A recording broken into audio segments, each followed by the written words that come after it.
박성민 목사의 매일 큐티 묵상입니다. 로마서 9장 1절로 18절입니다.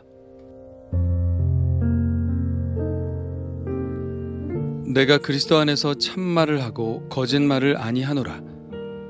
나에게 큰 근심이 있는 것과 마음에 그치지 않는 고통이 있는 것을 내 양심이 성령 안에서 나와 더불어 증언하노니, 나의 형제 곧 골육의 친척을 위하여 내 자신이 저주를 받아 그리스도에게서 끊어질지라도 원하는 바로라.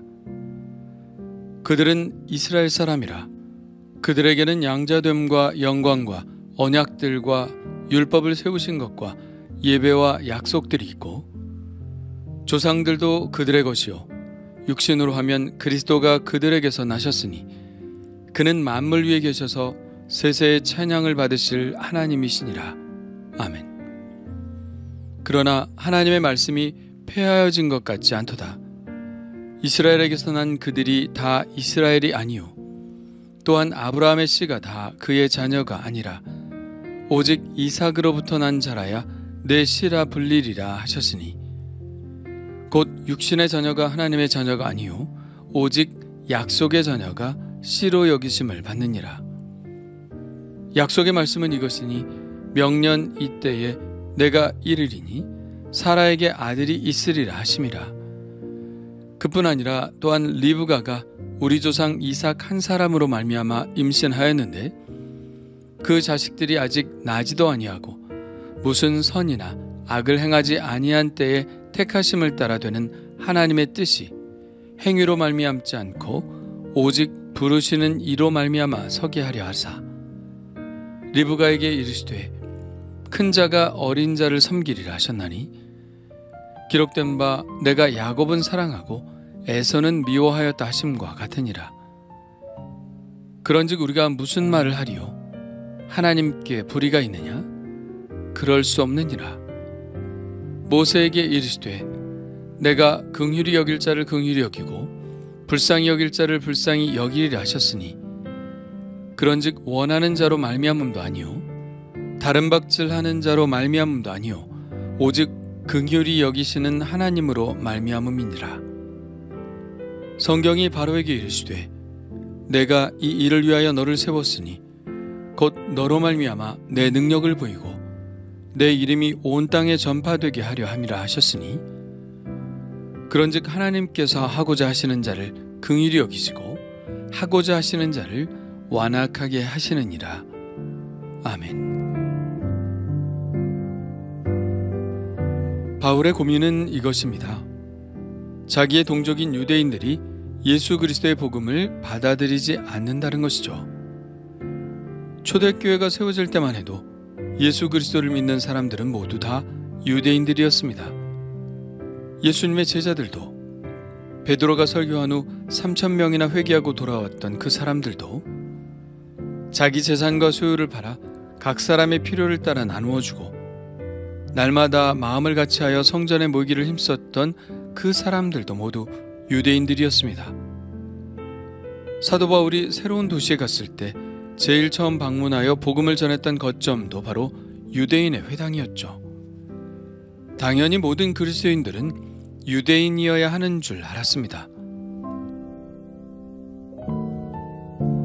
비근한 예로 이탈리아의 백부장 고넬료가 복음을 받아들인다고 했을 때 베드로는 이래도 되는가? 이방인에게 세례를 주어도 되는가? 하고 생각할 정도였죠. 이방 땅의 첫 교회인 안디옥 교회가 세워졌을 때만 해도 이방인들이 예수를 믿는다는 것은 매우 신기한 일로 생각되었습니다.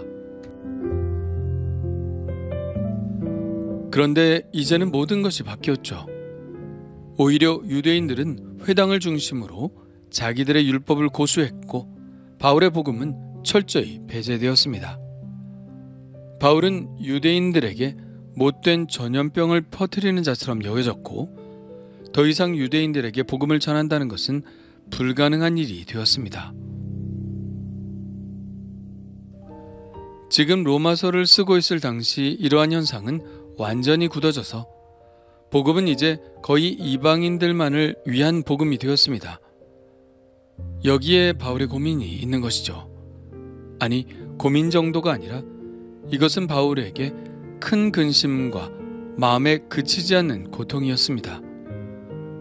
그는 자기의 동족인 유대인들이 복음을 받아들일 수만 있다면 어떠한 대가를 치를 각오도 되어 있었습니다.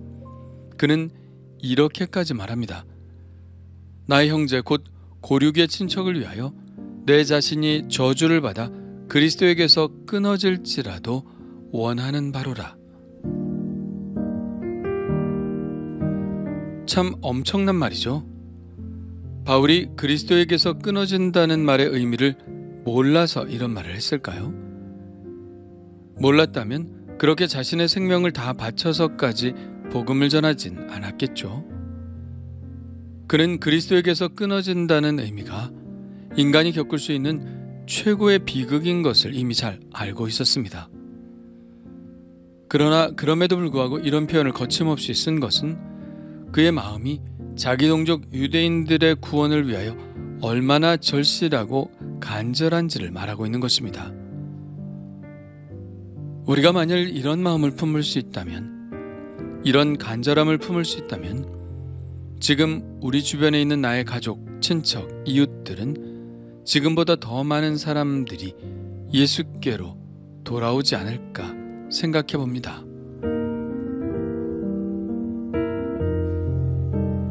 이러한 고민은 하나의 질문을 이야기하고 있는데요. 유대인들은 약속의 자녀인데 유대인들이 복음을 받아들이지 않고 있는 것을 그냥 두고 보시는 하나님은 불의하신 것이 아니냐? 이러한 질문입니다. 이미 이 질문은 3장에서 제기되었던 질문이죠. 3장 3절과 4절 말씀을 회상해 보겠습니다. 어떤 자들이 믿지 아니하였으면 어찌하리요? 그 믿지 아니함이 하나님의 미쁘심을 패하겠느냐? 그럴 수 없느니라. 사람은 다 거짓되되 오직 하나님은 참되시다 할지어다. 3장에서도 이런 문제를 제기하고 그에 대한 해답을 간단하게 내리고 있습니다. 하나님은 결코 불의하신 분이 아니라는 것이죠. 그런데 왜 유대인들은 믿지 않는 것일까요? 거기에 대해서 바울은 이렇게 대답합니다. 그러나 우리 불의가 하나님의 의를 드러나게 하면 무슨 말 하리요? 바울은 이 말에서 이런 뜻을 내포하고 있는 것입니다. 유대인들이 지금 복음을 받아들이지 않는 것은 어쩌면 불의한 일처럼 보이지만 결국 유대인들이 복음을 거부하는 이 일은 하나님의 의를 더욱 드러내는 것으로 밝혀질 것이다. 이런 말인 거죠. 오늘 말씀에도 바울의 이런 기대는 그대로 드러나고 있습니다. 바울은 17절과 18절에서 애굽 왕 바로를 예로 들고 있는데요. 읽겠습니다. 성경이 바로에게 이르시되 내가 이 일을 위하여 너를 세웠으니 곧 너로 말미암아 내 능력을 보이고 내 이름이 온 땅에 전파되게 하려 함이라 하셨으니 그런즉 하나님께서 하고자 하시는 자를 긍휼히 여기시고 하고자 하시는 자를 완악하게 하시느니라. 이 말씀은 출애굽기 9장 16절에 나오는 말씀인데요. 수많은 재앙에도 꿈쩍을 하지 않는 바로를 향해 모세가 하나님의 말씀을 전한 것이죠.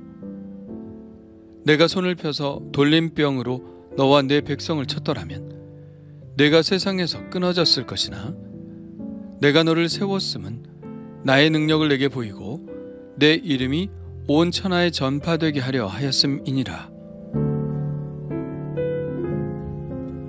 이 말씀 그대로 보면 하나님은 당신의 능력을 바로에게 보이시고 하나님의 이름이 바로의 이 강팍함을 통해서 온 천하에 전파되게 하시려고 일부러 그렇게 하셨다는 뜻으로 들립니다. 그러나 하나님께서 당신의 능력을 보여주시기 위해 일부러 착한 바로를 악한 바로로 만드셨다는 말씀으로 받아들이면 안 됩니다. 그것은 하나님의 성품과 맞지 않는 해석이죠. 오히려 하나님은 인간의 강팍함에도 불구하고 그것에 굴복하지 않으시며 결국 그러한 완악함이 오히려 하나님의 영광을 더 드러내시도록 하는 위대한 승리를 이끄실 것이라는 말씀입니다. 이런 비유가 적절할 수 있다고 봅니다.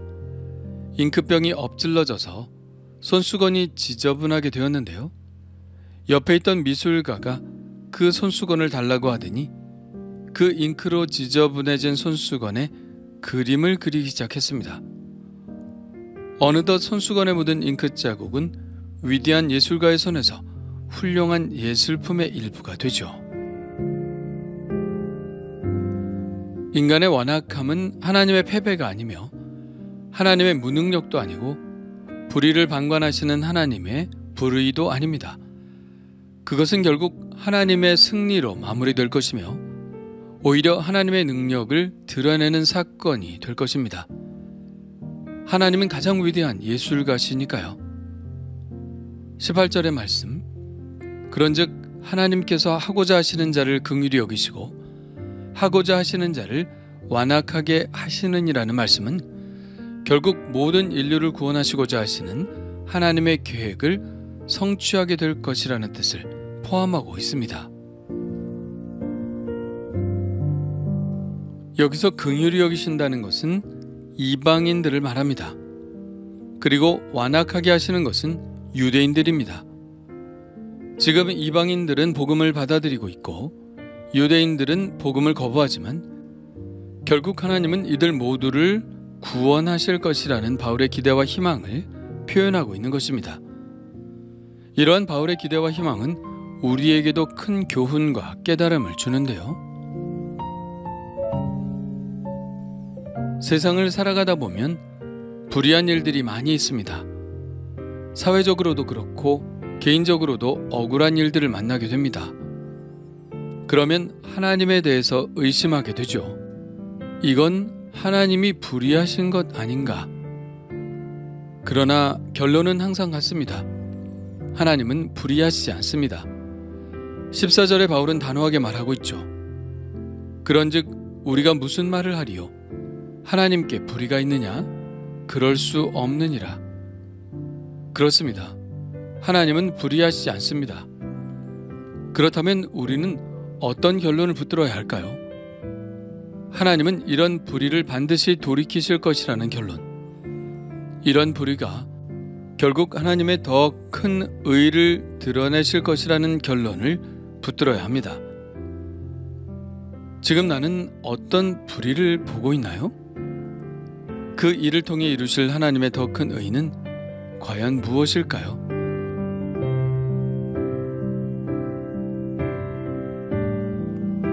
주님 감사합니다.